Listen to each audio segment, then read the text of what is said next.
Hello, welcome back to my channel Srabanti Setu. তো আজকে দেখো আমরা আসছি লাইট হাউসে ডিনার করার জন্য। তো আমি ঋতু, তোমাদের ভাইয়া আর মা আসছি। তো ঋতুর জন্য আর কি আসা। আমার সকাল 7টা থেকে 5টা পর্যন্ত পরীক্ষা ছিল, এই জন্য আমার আসার কোনো ইচ্ছা ছিল না। এত ক্লান্ত লাগতেছিল পরীক্ষা দিয়ে এসে শুয়েছিলাম। তো তোমরা আমার ফেস দেখলেই বুঝতে পারবে আসলে আমি ঠিক কতটা ক্লান্ত ছিলাম। তো লাইট হাউসের খাবার কিন্তু আমার সব সময়ের জন্য ফেভারিট। লাইট হাউসের প্রতিটা খাবার এত মজা।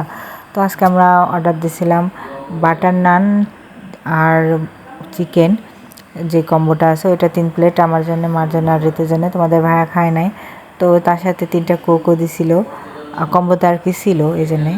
আর লেমন ডি অর্ডার দিয়েছিলাম আমাদের 3 জনের জন্য। তোমাদের ভাইয়া লেমন ডিও নেয় নাই, ও শুধু একটা বাদাম লাচ্ছি নিছে। তো আমার এখান থেকে একটু একটু করে সব কিছুই খাওয়া দাওয়া করে নিছো। নাম যেহেতু লাইট হাউস, তো লাইট হাউসে লাইট তো থাকবে, প্রচুর লাইট দেয়া। আর লাইট হাউসের ডেকোরেশনটা কিন্তু জাহাজের মতো করে করা আর কি, জাহাজের একটা ভাইব দেবে। আর চারপাশে যেহেতু কাঁচ লাগানো, বাইরের প্রকৃতি অনেক সুন্দরভাবে দেখা যায়, উপভোগ করা যায়। তো লাইট হাউসের নামটাও যেমন সুন্দর, তেমন ডেকোরেশন এবং খাবারটাও অনেক সুন্দর।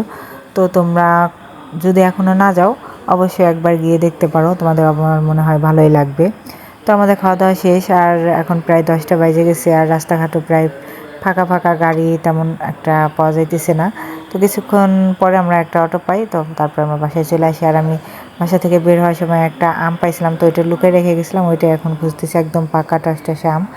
তো আজকের ব্লগ তোমাদের কেমন লাগলো অবশ্যই কমেন্টে জানাই। আমার ব্লগ যদি তোমাদের ভালো লেগে থাকে অবশ্যই চ্যানেলটি সাবস্ক্রাইব করে রাখো, আর একটা লাইক কমেন্ট শেয়ার করে দিও। বাই।